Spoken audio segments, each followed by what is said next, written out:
friends, how are you doing today? My name is Mary and this is Happily Ever Esch, and today I want to share with you guys the books that I've been reading in December and in January.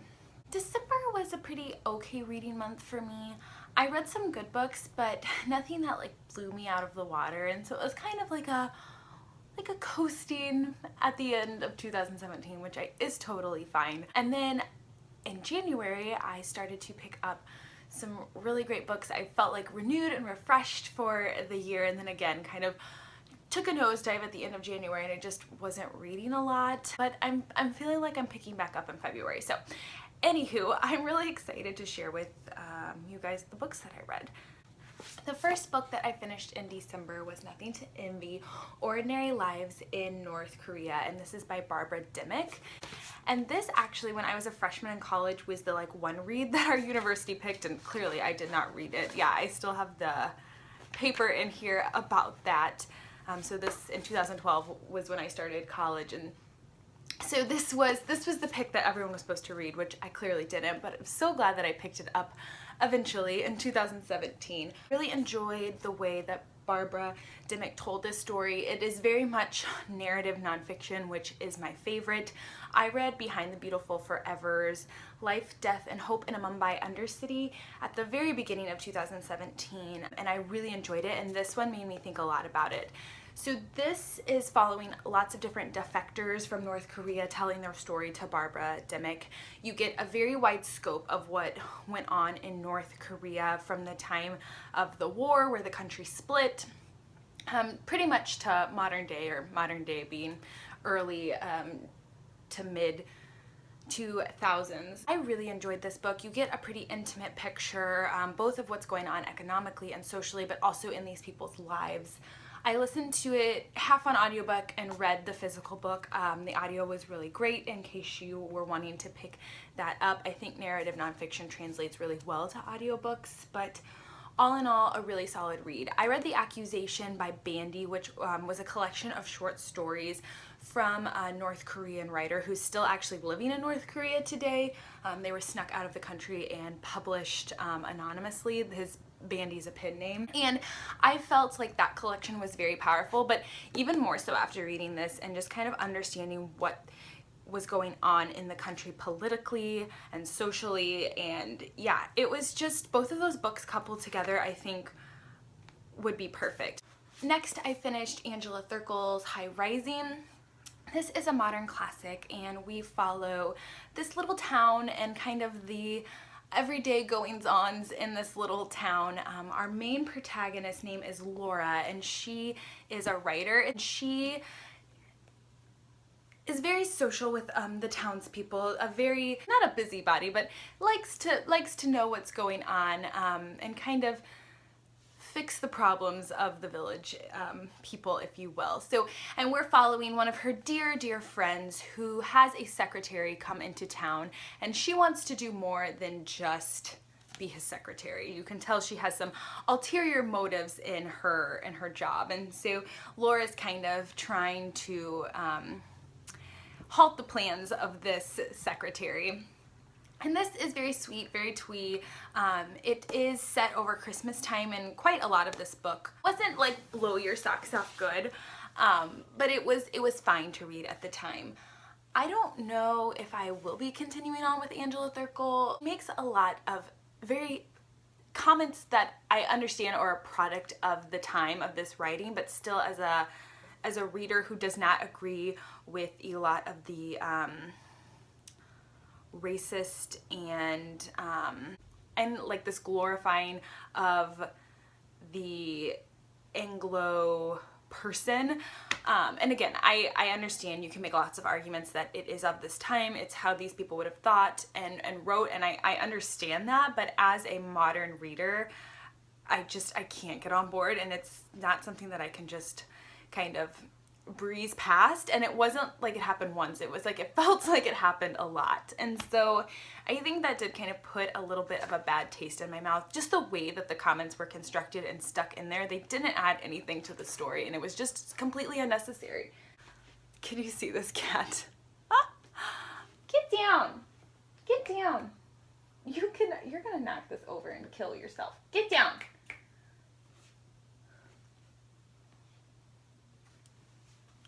So I think if you like modern classics and you go in knowing that it's a piece of its time, then maybe you would enjoy this one.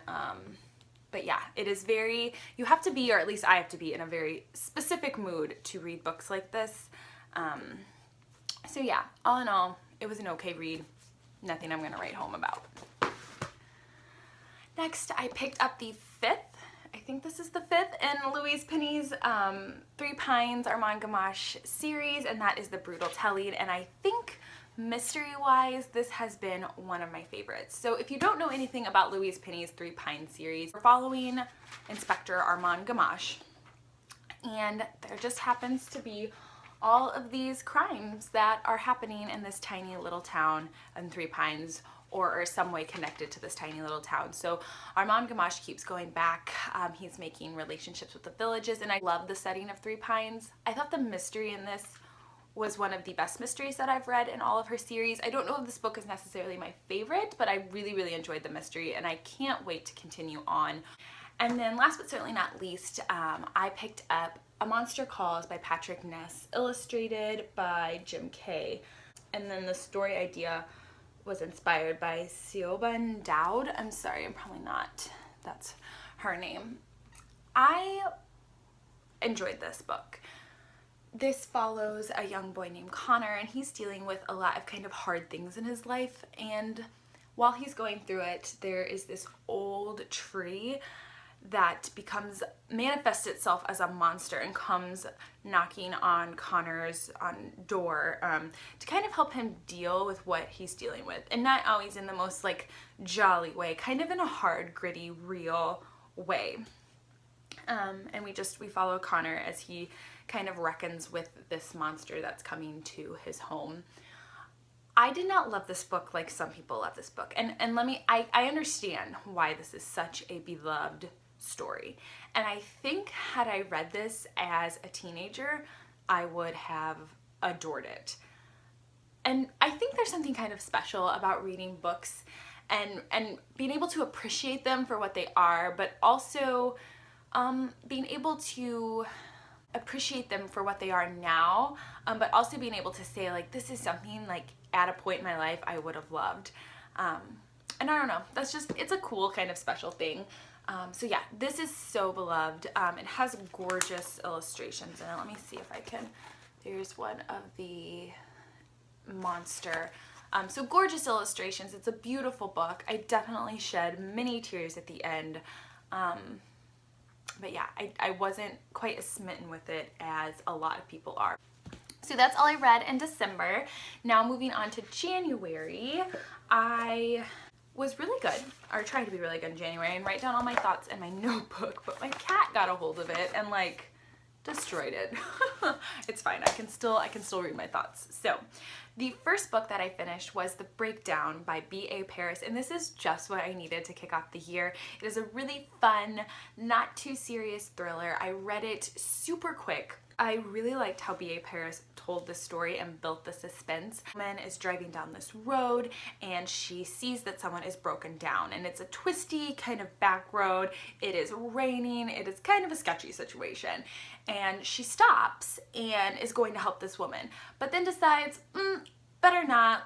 I don't know what's going on. She's not like signaling me to come in, and so she ends up riding off, and then in the morning finds out that this woman was murdered. And the story kind of takes off from there. It was twisty and turny. You kind of don't know who to believe. The protagonist is really unreliable, and we don't know if the things that she's perceiving are real or if they're not, because she kind of starts to be haunted by this woman and what happened. It's not super scary, it's pretty mild on that, but it is kind of thrilling, and well, at least for me, I'm a pretty big wimp, get your heart pounding a little bit, but I really, really loved it. It made me want to pick up more thrillers, and so I think that's saying something. So, you know, probably not going to be on my best books of the year, but definitely fun, entertaining, and like I said, just what I needed to start January off. The next book I finished was The Wish Tree, and this is by Katherine Applegate.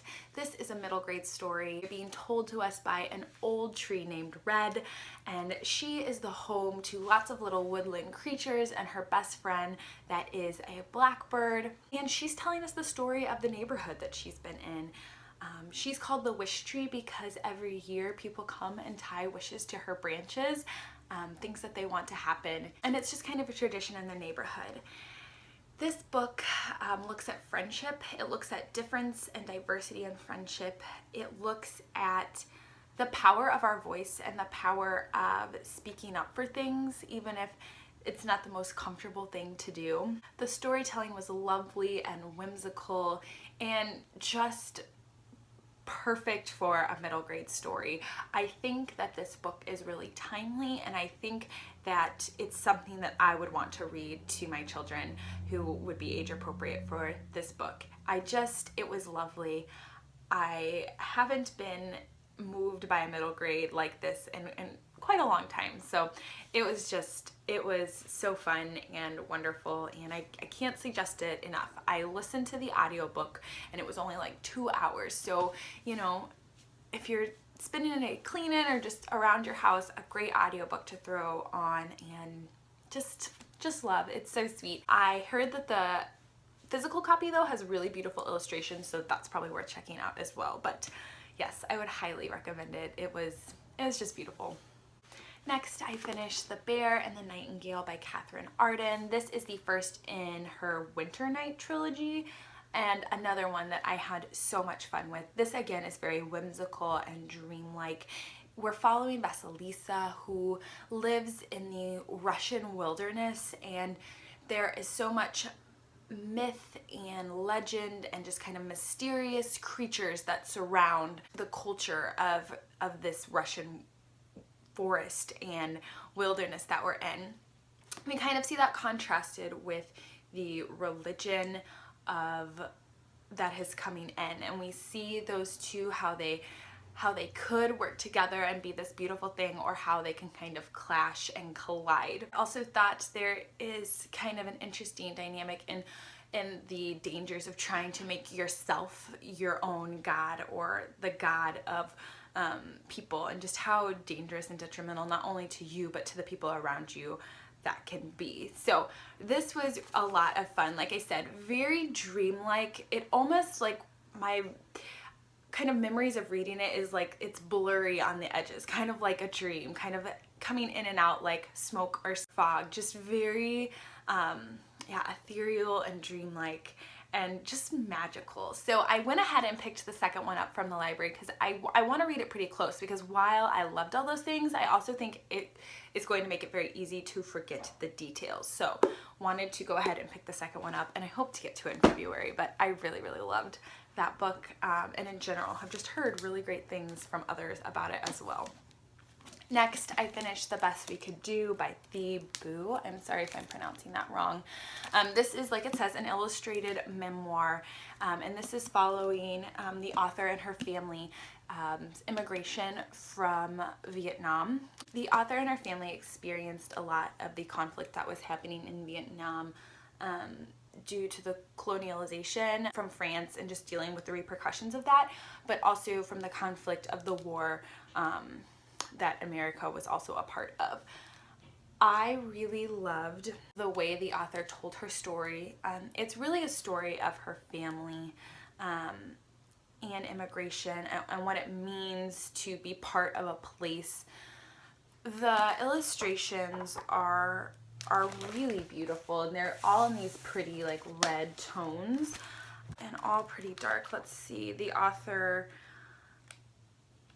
manages to tell the story of her parents, but also the story of her and her siblings, and then going forward, the future with her and her husband and her son, just kind of dealing with what her parents had gone through, what she and her siblings had gone through, and just recognizing that those experiences were so different, and just kind of how she relates to her parents and how she loves her parents, and how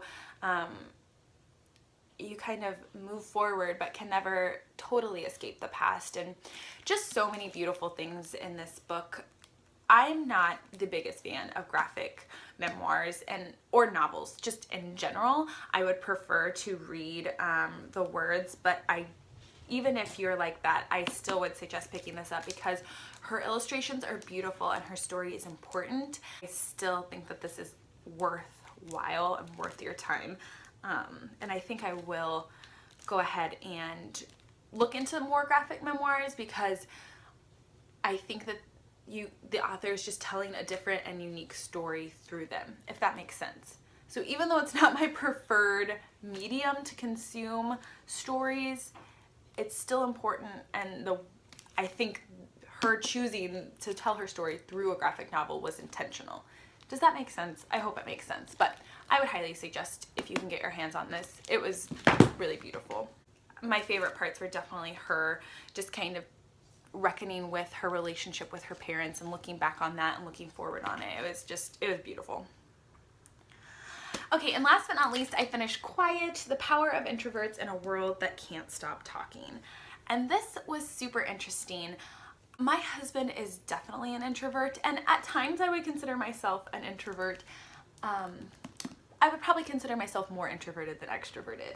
So I was really interested to hear what Susanna Cain had to say. Kind of looks at and points out how the Western culture really makes an idol out of extroversion. And she really just does highlight what introverts can bring to the table, their strengths, and how we could be utilizing them better if we saw them as strengths. I really enjoyed this book. There were parts that I didn't always love because she kind of spends different chapters talking about different things. So I think that's with any kind of topical nonfiction. There are going to be parts that interest you more. And I also felt that at times she was almost making an introvert ideal. And I think that's just kind of as this pushback between like, whoa, let's hold up and kind of look at what introversion is and just see what they can bring to the table. But I was almost like, okay, like because I don't think one or the other is the ideal. I think that there are positives and, negatives to both. I think if you're interested in personalities, if you're interested in the dynamics of introverts and extroverts, she does a lot of looking into the science of it, but then also just talking to people and kind of getting their perspective. She does a good mix in this book. I think if this interests you, you should definitely pick it up. It's worth your time. Okay, that's it, guys. That is all that I read in December and January. I would love to chat with you about any of these books down in the comments below, and I'd love to know what you have been reading and enjoying lately. Thank you so much for watching. I hope to talk to you soon. Bye. And I did want to let you guys know that I think I am going to do a Q&A. I got enough questions in my giveaway video that I think that I'm gonna go ahead and do it. So if you would like to ask me a question, please put it down in the comments below and I will add it to that video. And then also go enter the giveaway if you haven't yet and you would be interested in that. Okay, I think that's it. Bye.